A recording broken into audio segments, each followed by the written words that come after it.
다 같이 기도하심으로 수요 모임 가운데 나아가시겠습니다. 하나님, 온 땅에 충만한 하나님의 영광을 바라봅니다.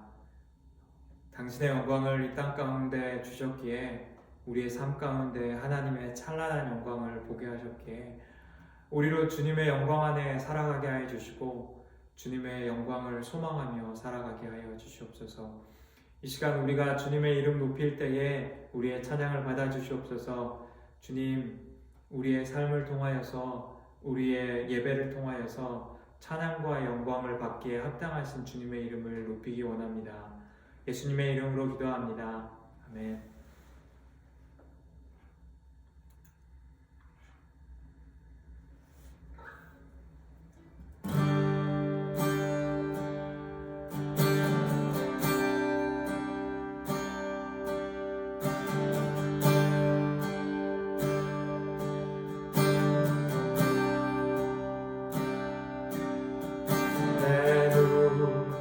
주의 영광을 보내 우리 가운데 계신 주님, 그 빛난 영광 온 하늘 덮고 그 찬송 온 땅 가득해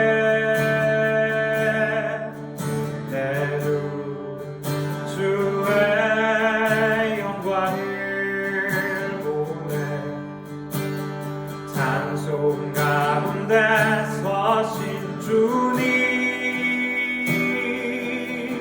주님의 얼굴을 온 세상 향하네 권능의 발을 드셨네 주의 영광 이곳에 가득해 우린 선해 주님과 함께 찬양하며 우리는 전진하리 모든 열방 죽을 때까지 내 주 주의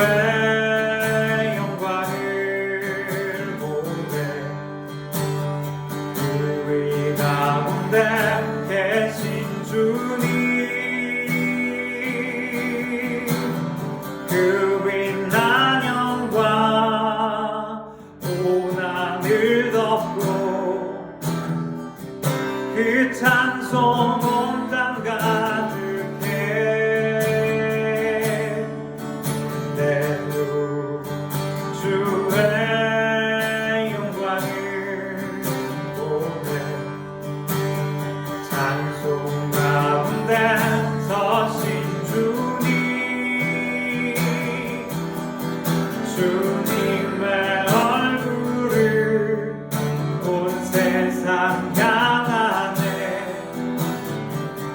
권능의 발을 드셨네 주의 영광 이곳에 가득해 우린 선해 주님과 함께 찬양하며 우리는 전진하리 모든 열방 죽을 때까지 주의 영광 이곳에 가득해 우린 선해 주님과 함께 찬양하며 우리는 전진하리 모든 열방 죽을 때까지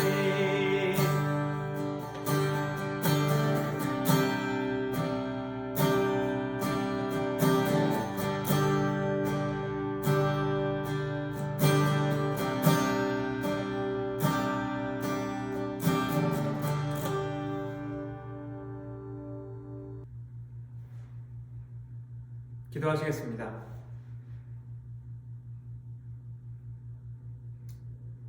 하나님, 오늘도 하나님의 말씀 앞에 나아가 주님의 음성을 듣기 원합니다.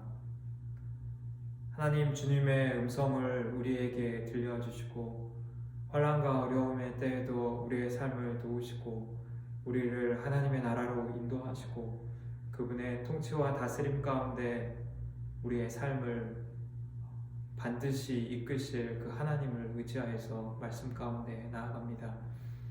말씀 앞에 나아갈 때에 이 말씀이 사람의 지혜의 일 아니라 성령님의 역사인 것을 늘 기억하며 나아갑니다. 하나님, 우리 가운데 말씀하여 주시옵소서. 그 말씀의 능력으로 우리 가운데 새 일을 행하시고 하나님의 선하시고 인자하시고 긍휼하신 뜻을 우리로 경험하여 맛보아 알게 하여 주시옵소서. 예수님의 이름으로 기도합니다. 아멘. 오늘 말씀은 스가랴서 13장 7절에서 14장 21절에 있는 하나님의 말씀입니다. 13장 7절에서 14장 21절까지의 말씀입니다. 만군의 여호와가 말하노라. 카라, 깨어서 내 목자 내 짝된 자를 치라. 목자를 치면 양이 흩어지려니와 작은 자들 위에는 내가 내 손을 들이우리라. 여호와가 말하노라. 이 온 땅에서 3분의 2는 멸망하고 3분의 1은 거기 남으리니 내가 그 3분의 1을 불 가운데에 던져 은같이 연단하며 금같이 시험할 것이라.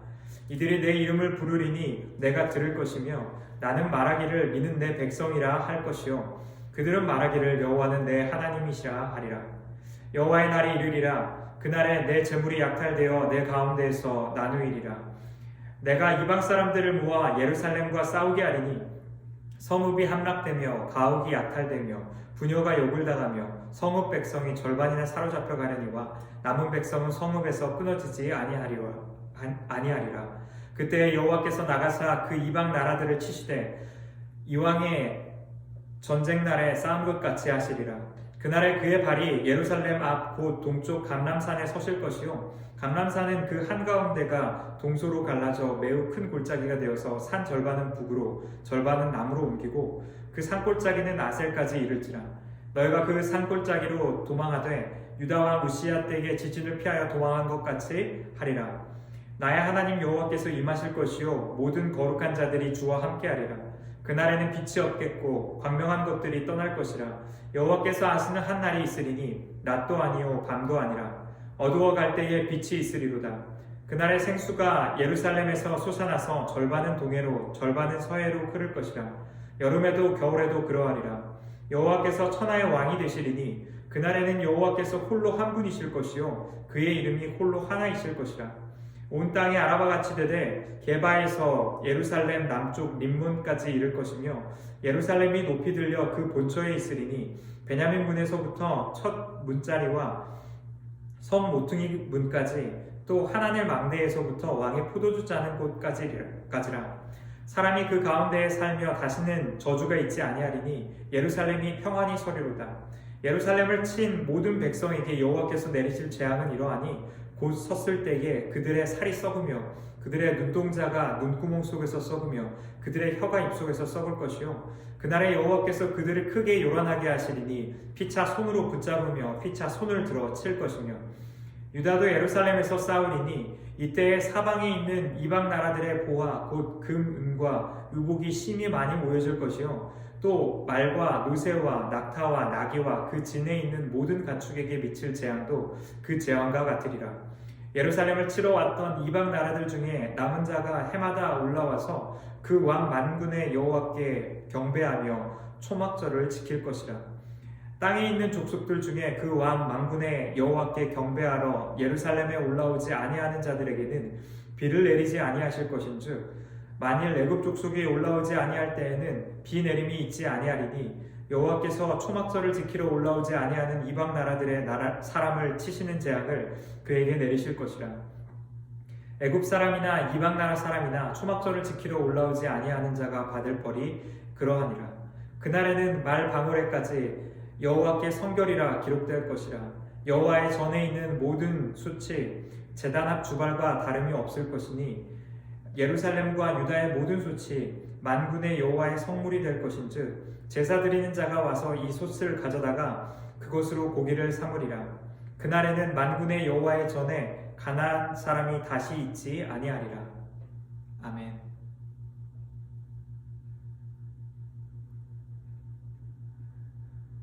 유대인들은 포로 생활에서 돌아와 성전 재건에 열심을 내었지만 얼마 지나지 않아 현실의 벽에 좌절하여 믿음을 잃어버린 채 살고 있었습니다.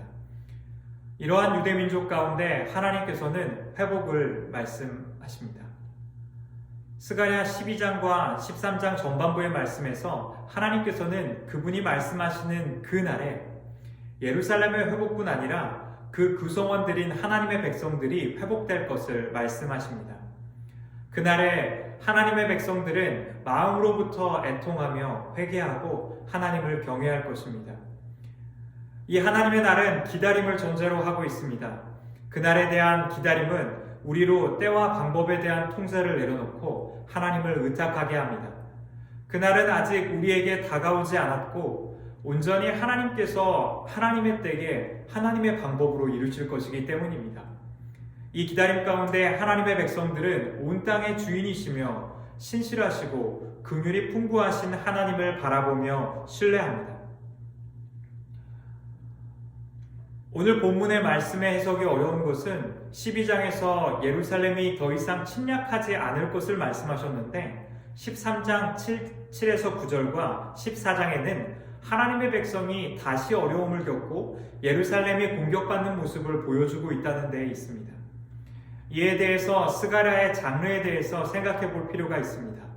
스가랴는 애언서이면서 묵시로서 두 가지의 형태가 다 나타난다는 것을 기억해야 합니다. 묵시 문학은 일어날 일들을 시간 순서로 전달하는 데에 목적이 있다기보다는 유다와 예루살렘의 회복에 대해서 하나님이 말씀하시는 메시지를 전달하는 데에 그 목적이 있습니다. 즉 시간 순서대로 일어날 일을 보여주는 것이 아니라 우리의 기대가 시간 순서대로 일어날 일들을 보여줄 것이라는 우리의 기대가 스가랴서의 장르상에 적합하지 않을 수 있다는 것입니다. 오히려 오늘 본문 말씀은 여호와의 날을 통하여 하나님의 회복과 구원을 향한 하나님의 나라의 모습을 보여주고 있습니다. 첫 번째로 오늘 말씀은 하나님의 나라에 대한 하나님의 계획이 고난과 환난 가운데서도 여전히 진행될 것을 보여주고 있습니다.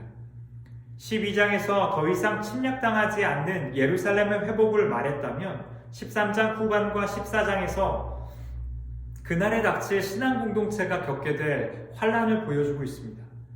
13장 7절에는 내 짝된 목자라고 번역이 되어져 있는데 해당 단어의 의미는 하나님과 가까운 관계에 있다는 의미입니다.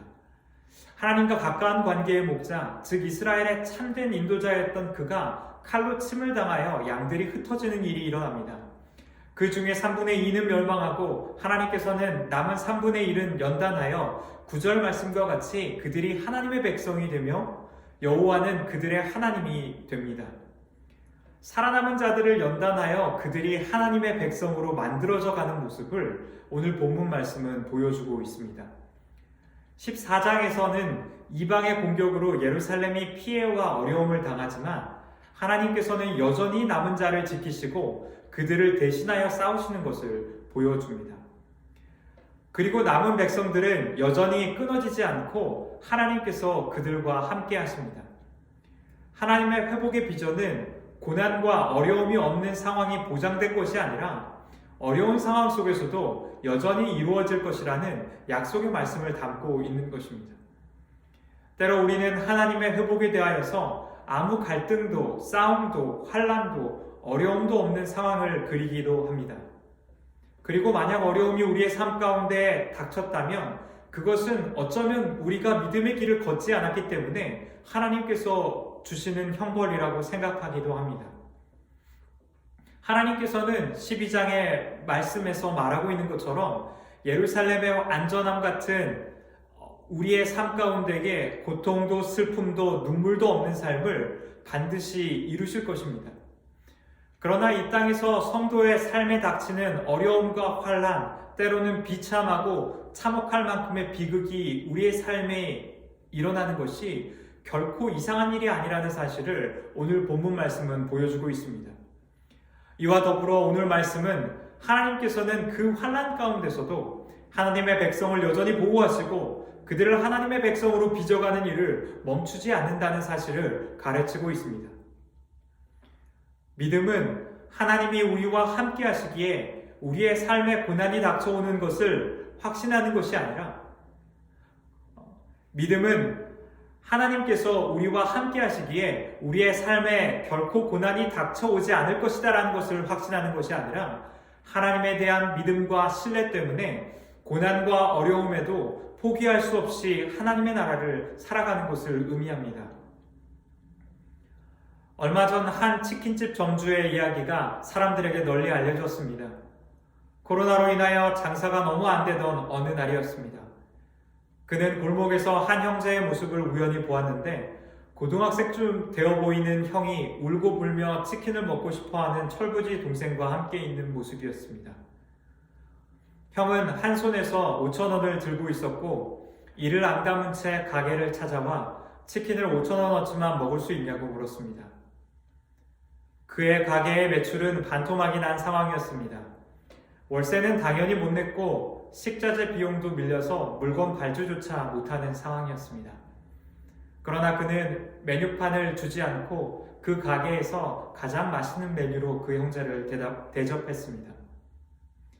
그 일이 있은 이후에도 형 몰래 동생은 몇 번이나 가게를 찾아왔고 사장님은 그가 그 가게를 방문할 때마다 친절하게 그를 반겨주었습니다. 미용실에 데려가 머리를 잘라주기도 했습니다. 이 일이 있은 지 1년 뒤에 이 사연은 고등학생인 형이 치킨 프랜차이즈의 본사에 감사의 마음을 담은 손편지를 보내면서 알려지게 되었습니다. 이 형제는 어린 시절 부모님이 돌아가시고 할머니와 함께 살고 있었는데 당시에 형 또한 코로나 바이러스로 인해 알바 일을 더 이상 할 수 없었고 이로 인하여서 돈이 없어서 동생의 치킨을 사줄 수 없는 상황이었던 것입니다. 이 이야기를 들은 본사는 해당 점주에게 재정적인 지원을 약속했고 이 사실을 알게 된 수많은 사람들이 돈으로 이 가게를 혼쭐 내주겠다며 해당 지점에 주문이 폭주하게 되었습니다. 저는 이 점주의 선행이 따뜻한 보상이 이루어졌기 때문에 말씀드리는 것은 아닙니다. 이 말씀을 드리는 것은 이 점주가 결정하였던 이 형제들을 향한 따뜻한 환대가 환난과 어려움 속에서도 하나님을 아는 그리스도인들이 살아가야 할 모습이라고 생각하기 때문입니다. 저는 사실 이 사장님이 그리스도인인지 신앙 때문에 이러한 결정을 했는지는 알지 못합니다. 그러나 만약 그가 그리스도인이 아니었음에도 불구하고 자신이 만난 환난과 어려움 가운데서도 이 형제들을 지극히 작은 자 돌보기를 힘썼다면 예수님께서 사마리아인의 이야기로 유대인들을 부끄럽게 했던 것을 우리는 기억해 보아야 합니다. 종교 지도자들마저 지나쳤던 강도 만난 자를 유대인이 하나님과 상관없는 자라고 여겼던 사마리아인이 도왔다는 사실을 예수님께서 가르치시는 것을 통하여서 종교 지도자들마저 지나쳤던 강도 만난 자를 유대인도 아닌 하나님과 상관없는 자라고 여겼던 사마리아인이 도왔다는 사실을 예수님께서는 가르치셨기 때문입니다.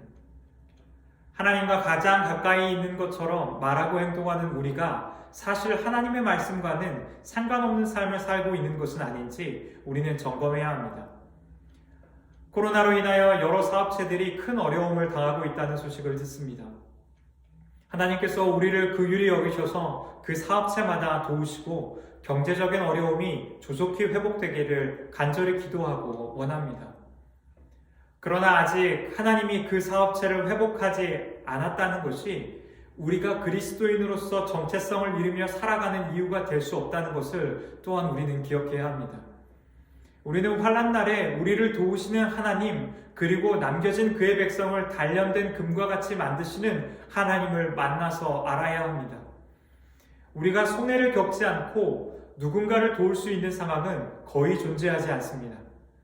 믿는 자에게 필요한 믿음은 환난 가운데도 여전히 하나님께서 하나님의 백성을 돕는다는 믿음입니다. 우리는 그 믿음 때문에 하나님께로 피합니다. 그리고 그분의 도우심 때문에 오늘의 이 어려움 속에서도 말씀을 따라 하나님의 성품을 가지고 지극히 작은 자들을 섬길 용기를 얻습니다.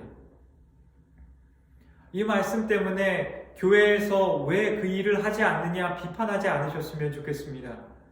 교회 또한 이러한 일에 마음을 쏟아야 하지만 하나님의 교회인 내가 왜 그들을 찾아가고 있지 않느냐고, 왜 우리는 우리를 찾아와 도움을 요청했던 지극히 작은 자들의 간절한 울부짖음을 외면했는지 하나님 앞에 물어야 한다고 생각합니다. 어쩌면 진짜 도움이 필요한 사람들은 자신의 상황을 설명할 수도 누군가에게 도와달라는 말조차 할 수 없는 극심한 어려움 가운데 처해 있는 사람들이기 때문입니다. 우리는 이 형제와 같은 지극히 작은 모습으로 우리 주변을 서성이며 도움 청하기를 머뭇거리고 있는 이들을 찾아 나서야 합니다. 하나님은 이 어려움 속에서도 우리가 순종으로 하나님의 백성으로 빚어가기를 원하시며 그 일을 도우시고 힘주시는 분이시기 때문입니다. 두 번째로 오늘 말씀은 하나님의 나라가 그분의 다스림으로 완전하게 될 것을 말합니다. 오늘 말씀의 8절은 그날에 여호와께서 천하의 왕이 되실 것을 말합니다. 하나님의 다스림은 예루살렘을 회복합니다. 포로기 이후에 돌아온 이들은 이전 예루살렘의 매우 적은 부분에만 거주하며 살고 있었습니다. 10절의 말씀은 예루살렘이 이전의 영광을 회복하고 그들이 평안히 예루살렘의 영역 가운데 거하게 될 것을 보여주고 있습니다. 그러나 하나님의 다스림은 더 이상 예루살렘과 이스라엘에만 국한되지 않을 것입니다. 12절은 하나님께서 예루살렘을 공격했던 이방 나라들을 심판하심을 보여줍니다. 율법은 이스라엘 백성들이 초막절을 맞아 예루살렘으로 경배하러 가야 한다고 가르칩니다. 그리고 이스라엘 백성들이 이를 행하지 않았을 때에 비가 내리지 않는 저주가 그 땅에 있을 거라고 말합니다. 그런데 16절에서 19절은 이 율법에 대한 순종이 더 이상 이스라엘에게만 요구되는 것이 아니라 이방 나라에게까지 요구될 것이다 라고 말씀하고 있습니다. 이 말씀은 하나님의 왕되심과 온 땅을 다스리심이 더 이상 예루살렘에만 국한되는 것이 아니라 이방 나라들과 온 땅에까지 미치는 것을 보여줍니다. 모든 족속이 그분의 다스림 가운데 순복하고 그분을 경배하는 비전이 하나님의 나라의 모습임을 보여줍니다. 하나님의 통치는 하나님 나라의 본질입니다. 하나님의 백성은 온 땅의 주인이시며 왕이신 그분 앞에 순종하고 순복하면서 살아가는 사람들입니다. 세상의 권력자들이나 사람들을 두려워하며 행하는 자들이 아니라 하나님을 두려워하며 그분 앞에서 행하는 사람들이 바로 하나님 나라의 백성들이기 때문입니다. 다윗은 사무엘로부터 기름 부음을 받아 이스라엘의 왕으로 세움받았습니다. 하지만 온 이스라엘의 왕이며 최고 권세자인 사울이 그를 죽이기 위해 쫓아옵니다. 다윗에게는 사울을 죽일 수 있는 기회가 2번이나 주어졌습니다. 사울을 죽이는 것은 단순히 도망자 신세와 생명의 위협이 끝나는 것만을 의미하지 않았습니다. 그것은 다윗이 왕이 될 수 있는 가장 현실적이고 효율적이며 빠른 길이었습니다. 유력한 용사로 사람들에게 인기도 있었고 하나님으로 기름 부음 받아 왕으로서의 정당한 명분도 가진 그가 사울을 죽이고 왕이 된다는 것은 다수의 사람들에게 충분히 설득력 있어 보이는 일이었습니다. 그러나 다윗은 자신의 창을 들어 사울을 찌르지 않았습니다. 사람들은 그에게 하나님께서 당신의 원수를 당신의 손에 맡긴 절호의 기회라 말했습니다. 두 번째 기회에서는 심지어 자신의 손을 더럽힐 필요도 없었습니다. 다윗을 보고 답답하게 여겼던 그의 부하 아비새는 자신이 단번에 사울의 목숨을 끊겠다고 말했습니다. 그러나 그는 아비새를 막아세웁니다. 사울이 두려워서도 아니었습니다. 평안한 생활이 그립지 않아서도 아니었을 것입니다. 하나님께서 기름 부어 세운 왕을 죽일 수 없다는 것이 그의 이유였습니다. 그가 하나님을 두려워하여 하나님의 통치 가운데 살아가는 사람이었기 때문입니다. 다윗이 하나님을 두려워한 대가는 즉각적인 축복이나 안전으로 보상받지 못했습니다. 오히려 그는 10년이라는 세월을 도망자로 살아야 했습니다. 하나님을 향한 존경과 믿음을 지키는 삶은 반드시 우리 인생을 안전과 축복의 길로 즉각적으로 인도하지만은 않습니다. 믿는 자는 자발적으로 혹은 타의에 의해 닥쳐온 환난과 어려움 속에서도 하나님을 경외하는 삶을 사는 자들입니다. 사람들의 시선보다 사람들의 인정보다 그들의 환호와 인기보다 하나님의 인정만이 그들 인생에 가장 중요하기 때문입니다. 하나님의 나라를 사는 자들은 하나님의 다스림을 받는 사람들입니다. 유행과 사람들의 인기가 아니라 하나님의 마음만이 그들에게 중요해지는 인생이 하나님 나라를 사는 사람들의 모습입니다. 오늘 말씀은 세 번째로 하나님의 나라가 이룰 거룩함을 보여주고 있습니다. 20절은 제사장의 옷에 만들어 붙였던 여호와께 거룩이라는 글자가 말방울에까지 기록될 것이다 라고 말합니다. 21절에서는 유다의 모든 솥이 거룩하여져서 성전에서 고기를 삶는 데에 사용될 것이라고 말합니다. 하나님의 성전에서 사용되었던 모든 용품들은 거룩하게 구별된 것이었습니다. 20절과 21절에서의 말씀은 하나님께 대한 거룩함이 더 이상 성전이란 장소에 국한되지 않을 것을 보여주고 있습니다. 하나님의 거룩함은 예루살렘과 유다의 가장 흔하고 일상적인 영역에까지 이루어질 것입니다. 성전의 거룩함은 하나님의 임재 때문이었고 이는 하나님의 임재가 모든 영역과 일상에 이루어지는 비전을 보여줍니다. 하나님과 동행하는 거룩이 일상이 되는 삶이 바로 하나님의 나라입니다. 즉 하나님의 말씀과 성품 인격이 우리의 일상이 되는 비전이 바로 하나님의 나라의 모습이라는 것을 보여주고 있는 것입니다. 미우라 아야코는 13년간 투병 생활을 한 뒤 남편과 작은 잡화점을 운영하면서 살았습니다. 친화력이 좋았던 그녀의 가게는 문전성시를 이루었지만 주변의 다른 가게는 문을 닫게 될 위기에 처했습니다. 어느 날 두 부부는 하나님이 주신 양지를 음지로 바꾸어 달라는 기도를 드립니다. 자신들로 인해 다른 가게가 피해를 입게 된 것을 두고 예수 믿는 사람이 해선 안 되는 일이라고 생각했기 때문입니다. 그들이 물건의 구색을 맞추지 않고 없는 물건을 찾는 사람들을 이웃 가게로 보냈을 때에 주변의 많은 가게들이 골고루 잘 되기 시작했습니다. 가게 일이 한가해지면서 시간이 남았던 그녀는 글을 쓰기 시작했고 5년이 지나 그녀는 세계적인 기독교 문학의 반열에 오른 빙점이라는 소설을 짓게 됩니다. 믿는 자의 삶은 하나님의 거룩한 성품이 드러납니다. 그들은 자신의 성공만이 나의 아니만이 삶의 목적이 아니라 자신의 삶 전체를 통하여서 일상의 곳곳에서 하나님의 성품이 드러나는 일이 일어납니다. 하나님을 닮아가는 일이 자신의 일상에서 드러나는 삶, 그것이 거룩이 일상이 되는 하나님 나라의 모습입니다. 하나님께서는 마지막 때에 이 예언을 완전히 성취하시고 하나님 나라를 이루어 가실 것입니다.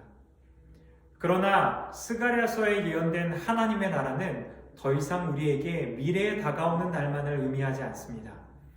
이 하나님의 나라는 이미 우리에게 임하였습니다. 복음서의 저자들은 스가랴서의 말씀이 어떻게 예수님의 일생을 통하여서 이루어졌는지를 보여줍니다. 예수님께서는 스가랴서의 예언처럼 겸손히 나귀를 타고 예루살렘으로 들어가셨습니다. 우리의 참된 목자이셨던 예수님을 병사들이 잡아갔을 때에 예수님을 따르던 제자들은 흩어졌습니다. 그를 찌른 창이 하나님의 독생자이신 예수님의 생명을 앗아갔습니다. 그러나 하나님께서는 그를 살리시고 지극히 높여 모든 이름 위에 뛰어난 이름을 주셨습니다. 예루살렘으로부터 이 구원과 기쁨의 소식은 세상으로 퍼져나가 이 땅을 회복하고 모든 열방이 하나님을 경배하게 하였습니다. 예수님의 생명 주심과 성령의 역사가 우리를 애통하게 하고 회개하는 마음으로 하나님의 백성으로, 하나님을 사랑하는 백성으로 만드셨습니다. 하나님께서는 그 백성들을 날마다 그분의 통치 가운데 순복하게 하시고 그분의 성품을 닮은 거룩한 백성으로 빚어가십니다. 믿는 자들은 이미 십자가에서 이루신 하나님의 나라를 경험하며 살아가는 사람들입니다. 그들은 환난 가운데도 십자가 은혜를 따라서 살아가고 하나님의 다스림만이 그들의 유일한 관심이 됩니다. 우리에게 이루신 완전하시고 신실하신 하나님의 계획 때문에 이미 이루어진 그 날을 누리고 우리의 일상과 삶의 모든 영역이 거룩해지는 일들을 경험할 뿐만 아니라 하나님의 성품이 우리의 성품이 되는 일을 날마다 경험하며 자라갑니다. 우리의 안에 선한 일이 없고 우리 안에서 거룩함이 없을 때에 하나님께서는 십자가의 은혜를 통하여서 우리가 그 거룩함의 성품을 빚어가도록 우리가 하나님의 통치 가운데 순복하도록 우리의 삶을 이끌어 가십니다. 그리고 이 하나님의 완전한 통치하심과 그분의 완전한 거룩하심은 예수님께서 다시 오시는 그때에 우리의 삶 가운데에 완전하게 이루어지게 될 것입니다. 하나님께서 이루신 그 하나님의 나라를 바라보면서 사는 자들은 이미 우리 가운데 이루어진 하나님의 나라를 살아가고 다가올 그날을 소망하며 살아가는 자들입니다.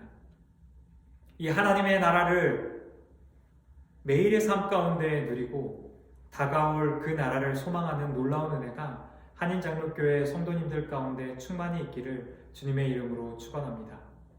기도하시겠습니다.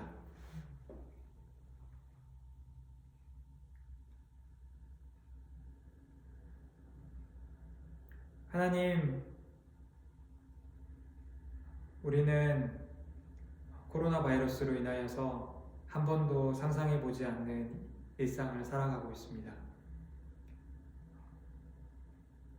어떤 이는 이 일상 가운데에서 경제적인 위기와 삶의 생계가 무너지기 시작하였고, 어떤 이들은 질병으로 인하여서 고통받고, 어떤 이들은 관계의 단절로 인하여서 외로움과 씨름하며 싸우고 있습니다. 하나님, 우리가 이 환난과 고난의 때를 만날 때에도 여전히 하나님께서 우리의 왕이심을 기억하면서 나아갑니다. 우리에게는 선한 것 없지만, 우리에게는 그럴 용기 없지만, 내 삶이 걱정되고 나의 가족의 미래만이, 우리의 안위만이 늘 걱정되지만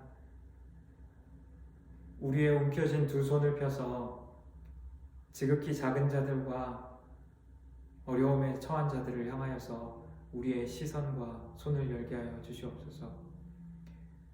하나님, 그래서 우리가 이 어려움의 시간 가운데서도 믿는 자들임을, 하나님의 나라를 살아가고 있는 자들임을 세상이 알게 하시고 하나님의 인정을 더욱 구하게 하여 주시옵소서. 하나님, 우리로 믿음으로 그 나라를 살아가게 하여 주시옵소서. 십자가의 죽으심으로 우리 가운데 임한 그 하나님의 나라를 날마다 살아가며 우리의 인생이 예수님의 성품을 드러나며 거룩함이 우리의 일상이 되는 그 놀라운 역사가 우리 인생 가운데 일어나게 하여 주시옵소서. 하나님, 그 일을 행하실 주님을 기대합니다. 아무 공로 없고 아무 능력 없는 우리 능력 아니라 십자가의 능력으로 오늘도 그 일들이 우리 삶에 일어나게 하여 주시옵소서. 예수님의 이름으로 기도합니다. 아멘.